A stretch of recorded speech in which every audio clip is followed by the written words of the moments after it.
Hello friends, कैसे हैं आप सब। मैं सीए अंकित अग्रवाल स्वागत करता हूं आपका मेरे यूट्यूब चैनल सीए अंकित अग्रवाल पे।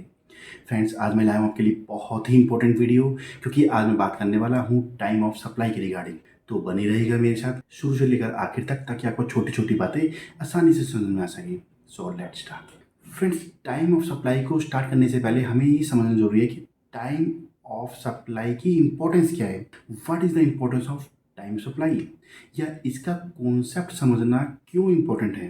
फ्रेंड्स, इसको हम ऐसे समझ लेते हैं कि मान लीजिए मुझे किसी से 10,000 की पेमेंट लेनी है, और अगर मैं उससे मांगता हूँ कि 10,000 रुपये पे कर दे मेरे को, तो वो पे करने के लिए भी रेडी है, मना नहीं कर रहा, पे करने के लिए रेडी है, हाँ मैं दे देता हूँ। बट कब देगा कुछ नहीं पता। या हम सेकंड एग्जांपल एक ऐसा भी ले सकते हैं, अगर आप मान लीजिए जॉब में हैं, अभी अप्रैल चल रहा है, 30 अप्रैल तक की सैलरी आपको जो मिलेगी एस्टिमेटेड बेस पे 7 मई, 8 मई, 9 मई तक अप्रोक्सीमेट मिल जाती है। अगर हम कहें 30 अप्रैल एक्सपायर हो गई, 1 मई आ गई, तो क्या आपका राइट रेज हो गया to receive the salary of April month. आपको मिलेगी 7 तारीख को, 8 तारीख को, 9 तारीख को, जिस डेट पे भी एम्प्लॉयर पे करता है नॉर्मली।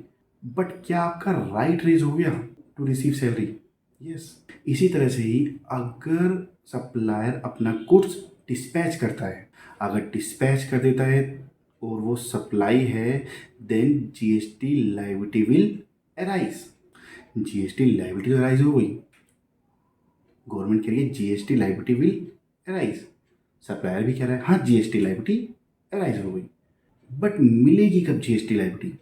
जीएसटी टैक्स गवर्नमेंट को कब मिलेगा, when the right of the government will rise to receive GST tax. To clear this, section 12 section 13 has been inserted to explain time of supply. देख लेते हैं एक बार importance of time of supply. The liability to pay CGST, SGST on the goods and services, CGST, SGST or IGST on the goods or service shall arise at the time of supply of goods or services। जो भी time of supply होगी, देख लेते हैं एक बार। Time of supply of goods which has been explained under section 12 of CGST act. Date of invoice, मैंने कोई गुड्स डिस्पैच किया, सप्लायर ने कोई गुड्स डिस्पैच किया, और वो आज की डेट में है 26 अप्रैल 2023। मैंने इस डेट पे कोई गुड्स डिस्पैच किया, तो उस केस में डेट ऑफ इनवॉइस मेरी क्या होगी, 26 अप्रैल 2023। या फिर last date of issue invoice as per section 31 of CGST act. Friends, section 31 explain करता है when the tax invoice is to be issue. In case of supply of goods, there are two criteria: if goods are movable, and second case is if goods are immovable. If goods are movable, then invoice is to be issued before or at the time of supply of goods. And in case of other than movable goods, means अगर मान लीजिए मुझे एक बहुत ही बड़ी machine consignee को देनी है, बट ये पॉसिबल ही नहीं है कि मैं अपने यहाँ से कंसाइनर प्लेस से मैं उसको बना के पूरा डिस्पैच कर सकूँ। तो मैंने क्या किया, मैं कंसाइनी की प्लेस पे जाके वहीं पर ही पार्ट्स को असेंबल करके पूरी मशीन बना के उसको हैंड ओवर कर दी। This is the case of when goods are immovable. In this case, the liability to issue tax invoice will arise at the time of handover of goods. देख लेते हैं एक बार। Last date of issue invoice as per section 31 of CGST act. Date of invoice क्या थी मेरी, 26 अप्रैल 2023, और last date of issue invoice मैंने आज ही गुड्स मैंने डिस्पैच किया, तो मेरी एज पर सेक्शन 31 मेरी लायबिलिटी कब अराइज होगी, आज ही अराइज हो जाएगी, विच एवर इज अर्लियर। तो मेरी टाइम सप्लाई क्या होगी, 26 अप्रैल 2023। मेरा डेट ऑफ इनवाइस है आज का 26 अप्रैल 2023, बट लास्ट डेट जो मैंने डिस्पैच किया अपना गुड्स, वो मैंने किया 28 अप्रैल 2023। तो मेरी टाइम ऑफ सप्लाई क्या मानी जाएगी, 26 अप्रैल 2023, whichever is earlier. Third example is, date of invoice है मेरी 26 अप्रैल 2023, बट मैंने गुड्स डिस्पैच किया 2 मई 2023। मेरी टाइम ऑफ सप्लाई क्या होगी इस केस में, whichever is earlier, 26 April 2023। Means इसकी टाइम ऑफ सप्लाई कब आएगी, अप्रैल मंथ में, एंड इसका टैक्स ड्यू कब होगा, टैक्स कब डिपॉजिट करना होगा, नेक्स्ट मंथ।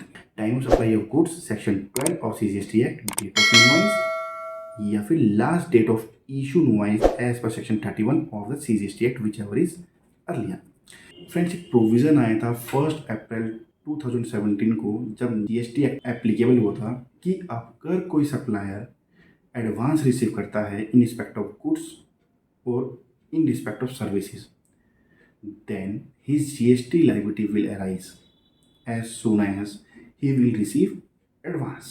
But इसके लिए फ्रेंड्स बहुत ऑब्जेक्शन हुए थे, क्योंकि वैट के टाइम पर ऐसा कोई प्रोविज़न नहीं था, ये बहुत ही हार्श प्रोविज़न था। तो कुछ टाइम बाद ये प्रोविज़न हटा दिया गया, if advance received on goods, but ये आज भी एप्लीकेबल है on services, if advance received on services. देख लेते हैं एक बार। Payment of tax on advances in respect of supply of goods has been suspended though it is continuing for supply of services. मैं जीएसटी टैक्स पे कर देता हूँ on advance received, तो इसकी एडजस्टमेंट कैसे होगी, क्योंकि जब मैं टैक्स इनवॉइस इशू करूंगा तभी मैं फुल अमाउंट को करूंगा। फ्रेंड, इसकी एडजस्टमेंट होगी जीएसटीआर 1 में। Next case is time of supply when GST on goods payable on reverse charge basis. Goods के ऊपर reverse charge, let's see an example, cashew nut, काजू है। अगर परचेजर काजू खरीदता है किससे, किसान से, then there is the liability of receiver to pay GST tax under reverse charge basis. देख लेते हैं एक बार कब लायबिलिटी हमारी राइज होगी, टाइम ऑफ सप्लाई कब राइज होगा। Date of receipt of goods, मैंने जब गुड्स किसान से रिसीव करे, जब रिसीवर ने किसान से काजू रिसीव करा उस डेट पे।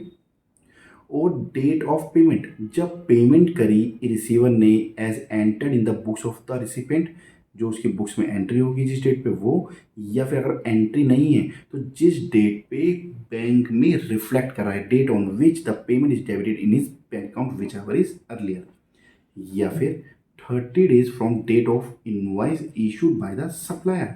अगर सप्लायर ने इनवॉइस इशू किया है, हमारा एग्जाम्पल था किसान का, अगर मैं किसान से परचेज करता हूँ काजू, आपका क्वेश्चन आएगा कि किसान तो अनरजिस्टर्ड है, वो इनवॉइस कैसे रेज करेगा। क्या अनरजिस्टर्ड सप्लायर इनवॉइस रेज नहीं कर सकता, कर सकता है।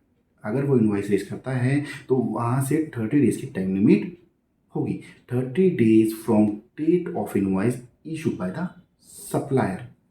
Let's see an example, date of receipt of goods मैंने कब रिसीव किया है, मैंने आज की डेट पे रिसीव किया है 26 अप्रैल 2023, और मैंने पेमेंट कब करी है, वो भी मैंने आज ही करी है। और 26 अप्रैल 2023, 30 days from the date of issue of invoice, और इनवॉइस कब इशू किया है सप्लायर ने, वो भी आज की डेट में किया है 26 अप्रैल 2023, 30 days from the issue invoice, तो ये कब आएगा, 25 मई 2023 को आएगा। तो whichever is earlier means 26 April 2023।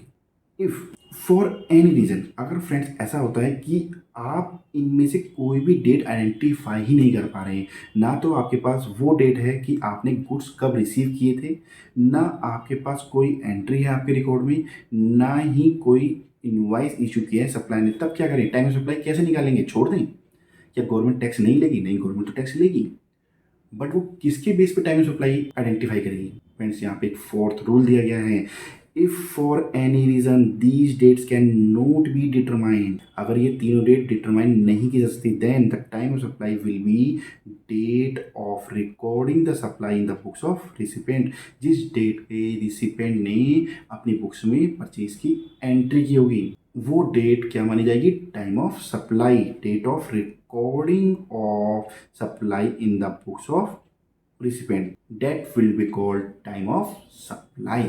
Friends, आशा करता हूँ आपको मेरी वीडियो अच्छी लगी होगी। अगर आपको मेरी वीडियो अच्छी लगी हो तो वीडियो को लाइक कर दीजिए, चैनल को सब्सक्राइब कर दीजिए एंड बेल आइकन को प्रेस कर दीजिए, ताकि आपको मेरी वीडियो की नोटिफिकेशन मिलती रहे।